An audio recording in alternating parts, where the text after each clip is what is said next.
Hello friends, welcome to our channel sharp pen maths. आज हम लोग देखेंगे एक क्वेश्चन सीएसआई नेट का, जो कि जुलाई 2024 में पूछा गया था और ये पार्ट बी में पूछा गया है। लिटिल इंटरेस्टिंग, तो हम लोग पढ़ते हैं। आप लोगों ने ये क्वेश्चंस किया या नहीं किया, या क्यों नहीं किया, तो आप देखना यहाँ पे। S be a dense subset of R. S एक डेंस सबसेट है आर का।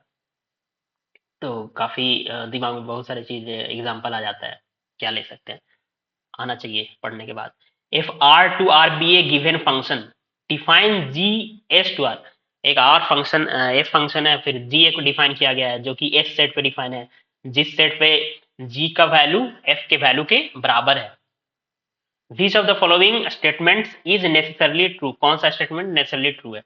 F is continuous on the set S, then F is continuous on the set R minus S. अगर एस में कंटिन्यूअस होगा तो कंप्लीमेंट में भी continuous होगा। G is continuous then F is continuous on set S। अगर G बराबर है इस पे G कंटिन्यूअस है तो क्या F भी बराबर हो जाएगा? लगता है ना, ऐसा सोचने में होना चाहिए, बट मैथमेटिक्स ऐसा नहीं होता है सोचने से। If G is identically zero, F is continuous on the set R minus S, then F is identically zero. और फोर्थ ऑप्शन है कि G is identically zero, F is continuous on the set S, then F is identically zero. ये दोनों option देख कर नहीं लग रहा है कि ये आइडेंटिकली है और इसमें कंटिन्यूअस होने से होगा या इसमें होगा, दोनों में से एक होना चाहिए। तो पता नहीं, तो करते हैं ये सारे ऑप्शंस को कैसे करना है, कैसे सोचना है। तो सबसे पहले इस से डिसाइड करना पड़ेगा, उसके अकॉर्डिंग एग्जाम्पल लेना पड़ेगा, या फिर एग्जाम्पल से डिस्कार्ड कर सकते हो, जिसको देखने के बाद आपके माइंड में कौन सा एग्जाम्पल आता है। तो हम लोग देखते हैं। एस कोई एस, अगर हम लोग क्यू ले लें या क्यू सी ले लें, both are dense subset of R, है ना। तो इस पे कोई फंक्शन डिफाइन कर देते हैं एफ का, जो कि इसको सेटिस्फाई नहीं करे। तो मान लिया हम ए फंक्शन ले लेते हैं, है ना। ऐसे एग्जांपल आपके माइंड में आता है, लाइक रेशनल पे कंटिन्यूअस हो, इरेशनल पे डिसकंटिन्यूअस, ऐसे एग्जांपल रियल में है। तो एक तो मेरे जो दिमाग में आ रहा है, एक वेल नोन फंक्शन होता है थॉमस फंक्शन, जहाँ पे x belongs to p by Q, x belongs to rational, है ना, जहाँ पे x रेशनल है और x p बाई क्यू के टाइप में है, और साथ में p and q are coprime. Coprime समझ में आता है, जीरो है x belongs to Q C. तो ये जो थॉमस फंक्शन होता है, इसकी प्रॉपर्टी होती है कि ये रेशनल इरेशनल पे फंक्शन कंटिन्यूअस होता है। कैसे होता है? बहुत सारे बुक में आपका इसका प्रूफ मिल जाएगा, बाटले में मिल जाएगा। सिक्वेंशियल डेफिनेशन, सिक्वेंशियल क्राइटेरिया और डेफिनेशन से कंटिन्यूटी का प्रूफ कर सकते हैं। ये इरेशनल पे कंटिन्यूअस है, बट रेशनल पे डिसकंटिन्यूअस वेल नोन है। अगर आप एनालिसिस पढ़ते हो, नेट के लिए पढ़ते हो, तो ये सब कॉमन चीजें आपको आनी चाहिए। कॉमन एग्जाम्पल्स, एग्जाम्पल कंसिडर करना। ऐसे भी पढ़ते हैं कि रेशनल और इरेशनल फंक्शन कंटिन्यूअस डिसकंटिन्यूअस होता है, कब होता है। तो ये अगर हम बात करें तो एस अगर हम ये ले लें, इस केस में एस अगर हम क्यूसी ले लें, तो इस एग्जांपल से बोल सकते हैं कि एफ क्या है, कंटिन्यूअस है एस में, एंड आर माइनस एस में डिसकंटिन्यूअस है। क्यों? क्योंकि ये जो मैंने कंसीडर किया फंक्शन थॉमस फंक्शन, और ये प्रूफ भी हो जाएगा। कैसे होगा आप देख लेना, कोई पॉइंट ले लेना, सी का एक्स एन एक्स, इसका कोई पॉइंट ले लेना, P by Q N type का, इसको कन्वर्ज करवा देना सी में, तो फंक्शन कंटिन्यूअस होगा कि नहीं, वो प्रॉपर्टी से चेक हो जाएगा, आप चेक कर लेना, है ना। तो वेल नोन है, तो मैं यहाँ पे ये नहीं कर रहा हूँ, इसको मैं स्किप कर रहा हूँ। तो ये फंक्शन क्या होगा, क्योंकि बहुत बार पढ़ चुके होंगे लोग, ये वेल नोन सब जगह पे आता है। तो ऐसे क्वेश्चंस भी सी नेट में पूछे जा चुके हैं, थॉमस डिरिचलेट फंक्शन की हेल्प से डिस्कार्ड करने के लिए। तो इसी से क्वेश्चन पूछा गया था, पता नहीं आपने अप्लाई कर पाया कि नहीं। तो ये ऑप्शन से, ये एग्जांपल से क्या हो गया, एफ एस पे कंटिन्यूअस है, बट उसके कॉम्प्लीमेंट पे डिसकंटिन्यूअस। यहाँ पे ये फंक्शन से ये बता पा रहे हैं, जो इस सेट पे, इस टाइप के सेट पे अगर फंक्शन डिसकंटिन्यूअस है, तो आर माइनस एस पे भी डिसकंटिन्यूअस होगा, उसके सुपर सेट पे भी फंक्शन डिसकंटिन्यूअस होगा। सबसेट पे डिसकंटिन्यूअस, के सुपर सेट पे डिसकंटिन्यूअस नहीं होगा। तो ये फंक्शन क्या हो गया, ये एग्जांपल से ये ऑप्शन डिस्कार्ड हो गया। अब फोर्थ ऑप्शन के लिए हम लोग यूज कर सकते हैं एग्जांपल।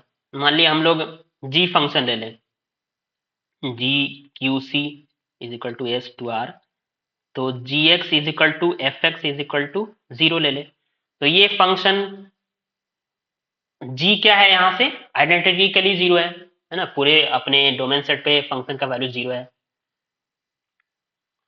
और गिवन कंडीशन से एफ एक्स भी इस पे 0 होगा।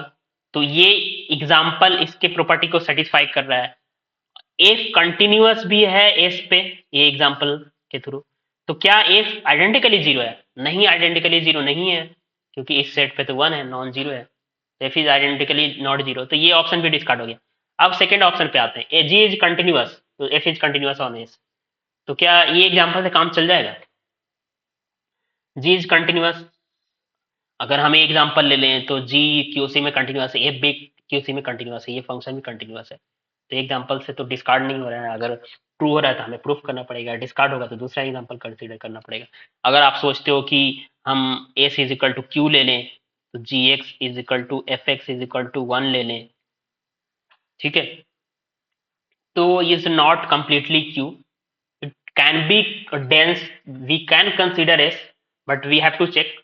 So not going on that confusion, we can construct another example like Dirichlet function, fx is equal to 1 0, x belongs to q, x belongs to qc। तो ये example से क्या हो गया, और fx ले लो, gx इज इक्वल टू, आप ये एग्जांपल कैसा एग्जांपल है? डिरिचलेट फंक्शन ऐसा एग्जांपल है जो कि नो वेयर कंटिन्यूअस होता है, तो एफ नो वेयर कंटिन्यूअस है। But G X is equal to आप 1 ले लो, S is equal to Q ले लो, 0 ले लो, X X is equal S is equal to Q C ले लो। तो यहाँ पे कांस्टेंट फंक्शन होने की वजह से जी तो कंटिन्यूअस हो गया, बट एफ तो नो वेयर कंटिन्यूअस है। ये जो ओरिजिनल फंक्शन है ये सेटिस्फाई भी कर रहा है, और original function F is nowhere continuous. ठीक है, क्लियर। अब हम लोग थर्ड ऑप्शन पे आते हैं, जी आइडेंटिकली 0, एफ इज कंटिन्यूअस। तो अब सेकेंड वीक डिस्कार्ड होगा, ट्रू तो होगा, बट हमें कॉन्सेप्ट भी इसके पीछे को कैसे अप्रोच करना है वो भी देखना है, कैसे अप्रोच करेंगे इसको प्रूफ करने के लिए ट्रू होगा। क्योंकि अगर आप एग्जांपल देखते हो तो जी आइडेंटिकली 0 है, ऐसे यही ले लेते हैं। तो एफ इज कंटिन्यूअस और आर माइनस एस नहीं है इसमें, तो ये एग्जांपल से नहीं यूज कर सकते हैं, और एफ आइडेंटिकली 0 होगा भी नहीं। तो ये अगर 0 होता तो इस पे कंटिन्यूअस भी है फंक्शन, और आइडेंटिकली 0 भी दिख भी रहा है। तो इस विजुअलाइज करने के लिए बता रहा हूँ, बट अप्रोच क्या होगा इसको प्रूफ करने का। तो हम लोग अप्रोच लगाते हैं लाइक जो चीजें गिवन है उसका यूज करते हैं। सबसे पहले एस इज डेंस, है ना, डेंस है। दूसरा क्या है, F is continuous on R minus S. और एक चीज क्या है, G X is equal to F X is equal to 0 for all X belongs to S, identically 0 है। ठीक है, इन चीजों का यूज करके हमें शो करना पड़ेगा कि एफ का वैल्यू 0 होगा आर माइनस एस पे भी। एस पे तो 0 है ही, बिकॉज जी इस तरह से कंस्ट्रक्ट किया गया है। तो आर माइनस एस के सारे पॉइंट के लिए भी अगर एफ 0 हो जाएगा तो आइडेंटिकली 0 होगा ही नहीं, होल आर में 0 हो जाएगा। तो इसको कैसे करेंगे, ये जितने चीजें गिवन है उसका हम लोग क्या करेंगे, यूज करेंगे। तो एफ इज डेंस, तो मैं एक कंसिडर कर लेते हैं, let C be an arbitrary point, एक आर्बिट्ररी पॉइंट ले लेते हैं आर माइनस एस, उस पर दिखा देते हैं फंक्शन का वैल्यू 0 होगा ऑन आर माइनस एस। ठीक है, तो because F is continuous on R minus S, तो सी पे भी कंटिन्यूअस होगा, यानी for all epsilon positive there exist delta positive such that F X minus F C less than epsilon for when X minus C less than delta. ठीक है, ऐसा ही होता है कंटिन्यूटी का एप्सिलॉन डेल्टा डिफिनेशन। अभी इस डिफिनेशन का use करके हम लोग दिखाएंगे कि एफ सी का वैल्यू 0 होगा। अब हम लोग सोचते हैं कि अगर एस डेंस है आर में तो क्या होगा कि ये ठीक है ना कंटिन्यूटी का डिफिनेशन, यानी एफ सी का कोई भी नेबरहुड लेंगे तो उसका प्री इमेज मिलेगा सी का नेबरहुड, जिसका इमेज एफ सी का एप्सिलॉन नेबरहुड है ना, ऐसा ही है। तो ये एस अगर डेंस है तो क्या होगा, आर माइनस एस का कोई भी पॉइंट लेंगे तो उसकी कोई भी नेबरहुड में एस का भी पॉइंट लाई करेगा। और here C is this region is also neighbourhood of C which is point of R minus S. तो इस नेबरहुड में भी एस का पॉइंट लाई करेगा। क्लियर हुआ या नहीं हुआ? मैं बोल रहा हूं कि अगर आर है ये पूरा, उसका कोई सबसेट है एस, तो उस आर के एस डेंस है, तो डेंस होने के वजह से आर का कोई भी पॉइंट लेंगे और उस पॉइंट को सेंटर मान के कोई भी रेडियस का नेबरहुड कंसीडर करेंगे ना, तो वो एस के पॉइंट को कंटेन करेगा या एस के साथ नॉट इम्पर्टिनेट सेक्शन देगा, जो कि डेंस का डेफिनेशन है। तो C is also point of R, और we can say point of R minus S. That's why क्या होगा कि सी का डेल्टा नेबरहुड लेंगे तो इस नेबरहुड में एस का भी पॉइंट लाई करेगा। तो we can say there exist X belongs to S such that there exists x belongs to x belongs to s such that fc less than epsilon. ये होगा c जो है r minus S का point था, because x minus S belongs to this neighbourhood, इस neighbourhood में s का point है और ये x इस नेबरहुड का भी पॉइंट है। ये क्यों हुआ कि r माइनस एस का पॉइंट था c और c का नेबरहुड है ये, तो उस नेबरहुड में s का भी पॉइंट मिलेगा।